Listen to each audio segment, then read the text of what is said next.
didn't want to give over, you know. The Sejuani's been a pick they've been set on denying from owner, and now they've had to let him get it in order to shorten Faker's pool and ban away from carrier.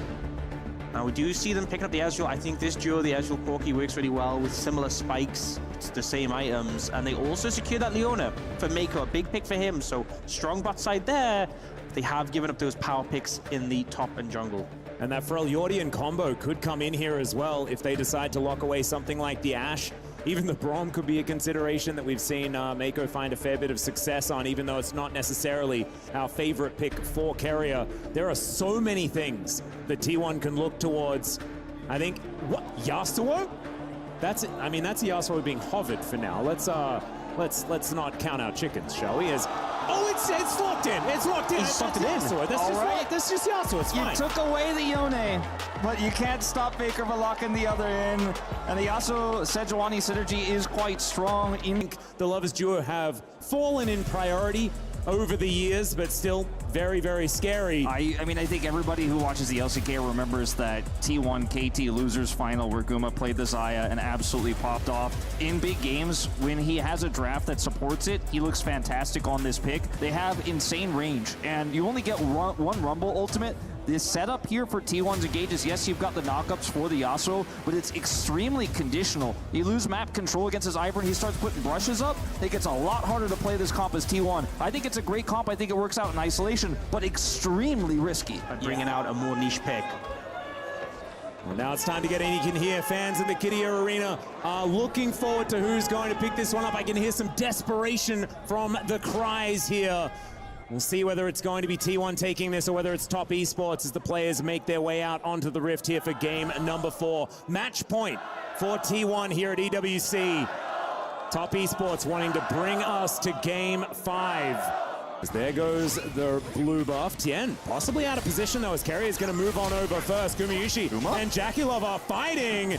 No more Blade Caller going to be available. The heal comes in to make sure Gumayusi is safe, and Tien is in so much trouble. Faker's going to come over. That's first blood for Gumayusi, and Arcane Shift gets Jakilov out of trouble. But T1 with first blood and a big early lead. Ends up being such a blunder there from Tien. Moves in aggressively. But you're still an Ivern, you know? Maybe with a different jungler, you could have gotten more out of that. And Ona, full knowledge of what's going on here. Tien not going to be able to land anything, and Ona's going to grab the second kill onto this tree. 369, he could do nothing but watch. Such a devastating hit, and the thing is, you're flashless, you're going top lane to try and support 369, so and it looks like T1, they were thinking that that might be happening as the Rift Herald will be started by TES with a lot of people moving up that river. Daisy getting aggressive. Teleport to come in though. As you can see, Faker wanting that flank angle. He's on this ward. They're wanting to find that opportunity. The Glacial Prison does go wide. There's the grand entrance, and there is the last breath to land on the cream. The flash over the wall. The Corki going to be taken out of the fight, but can they win the rest of it? Is going to be the question. The equalizer avoided relatively well. The slowdown on Mako, but the health bar on 369 is massive. He goes all out. He's dancing around the fight as Faker gets the shield, and the Steel Tempest will take down 369 in the end. The flash forward from Mako, the desperation, but the feathers are there, and so is Jakilov. He's dashing forward, he's trying to find these low health bars. There's Guma, he's flashing the triple kill for Jackie, make that a quadra, and Top Esports are back in the game. huge team fight from Jakilov, just slowly moving forwards on this Ezreal, landing the Mystic shots, picking up the damage. But also just the Cinders, the extra ability haste for Corki and Ezreal can be so massive. Yeah, Solar Flare coming on through. That is going to be Cream teleporting on top of an equalizer that was put down for the minion wave. All out comes in. Carrier just quickness to make sure that everyone's charged, but the double Q will connect. 369 likely to go down, but they'll take a 2-for-1 any day of the week in this game state. He also denies the kill there from Owner, meaning that Carrier is going to pick that one up, so walks out from the Sejuani. Faker will get a turret here in exchange, but it is going to be a turret for turret. First brick going, however, to T1. Instead. sorry, that was a play. Play T instead. Yeah, still a squishy Ivan. You know, nothing's changed there. Still vulnerable. Yes, because without map control, this composition will fall apart very quickly as Keria is making a big risk here. Will get out with his life. Well, really, it's a pretty fun way to get towards a Demolish proc as he sidesteps. Possibly in mid, start to harass with the poke, and T1 want to find an engage to stop it from happening. Yep, Solar Flare is going to come on through here as Daisy's going to get knocked up. Faker goes in with the ulti on to Mako, who's taken out by the Sejuani of all people. Zeus off to the side with that equalizer. Doesn't do a massive amount. Huge. One of the mid-game spikes for top esports, and they need to deny this next dragon from T1. Mako going to press that W, keep himself healthy, and you can see TN just raining shields down on his team. Every single time anyone's moving forward, he has an extra one. And T1 wanting to get control of mid before they do anything else. Cream pretty dangerous with this burst damage. We mentioned the item spikes that did come in.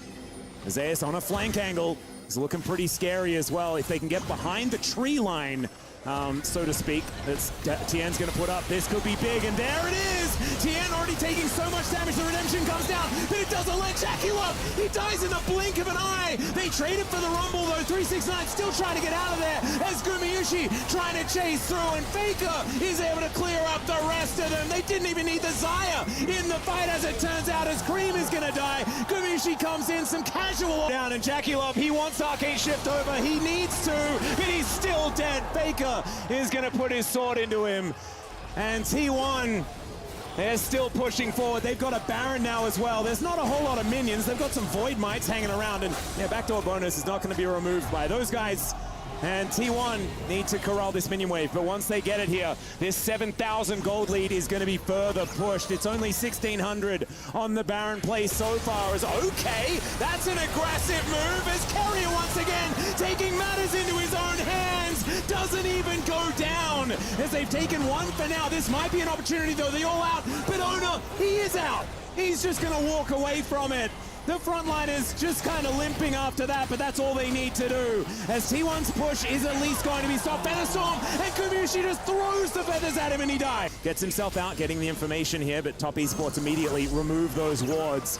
All 5 members grouped up, they're looking for the go. Faker not going to give his back to 369. There was a solar flare, lands on it, 2, and there is the Q, it's a follow-up. Gonna be enough, Keria says absolutely, and then gets himself out of there. Faker could be in trouble though, and Top Esports stand their ground because Gumayushi, he just wasn't there for that one. It is only 1 kill though for now, and they do send Cream home. So a 4v4 here in this mid lane as the action ends. They're looking for more though. They want to take out this turret. Bounty's up, only 2 minions here. Teleport to keep it alive as they really want this turret gold. Yeah, they should be able to get it as well. Cream keeping those minions up, and with the 5-man, they will be able to get there. 45-second control. You got to leapfrog those brushes forward as Top Esports. Give Jackie Love a position to carry. Carry will be spotted on this flank, but it may be too late.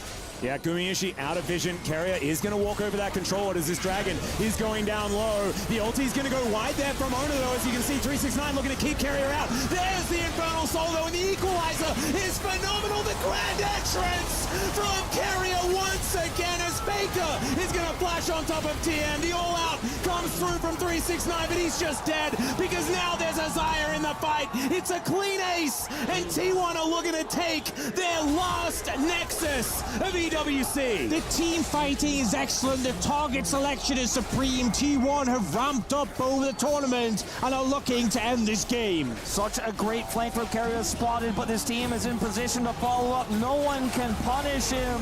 And the Rakan with a grin on his face is going to get it done. The Nexus will fall, and T1 will be your first Esports World Cup presenting League of Legends winners. High fives around for the team, and there is the huge grin that Keria deserves. Absolute dominant performance from Keria in this international. Coma goes directly to him. He's jumping up and down. He knows he's earned this win for T1. There were a lot of doubters coming into this finals, us included. Everyone was leaning Top Esports. The draft adaptation was fantastic. T1 bringing out the Yasuo in the final game, and they're going to get to lift that trophy. An incredible performance from the world champions, and I think a lot of people were doubting whether they were going to do it. Mako, of course, has sat across from Faker especially so many times throughout both of their careers. And T1, they will be victorious this time around with some amazing drafts, as now the key coming out, and they will be able to make this trophy complete. Out of 8 keys, the only one that will remain uncrushed for League of Legends. They've managed to stand tall, playing the maximum amount of games before the finals. They finish this one in 4. And Faker is going to move up, complete the trophy, and they will be the winners of the Esports World Cup, presenting League of Legends, and there it is.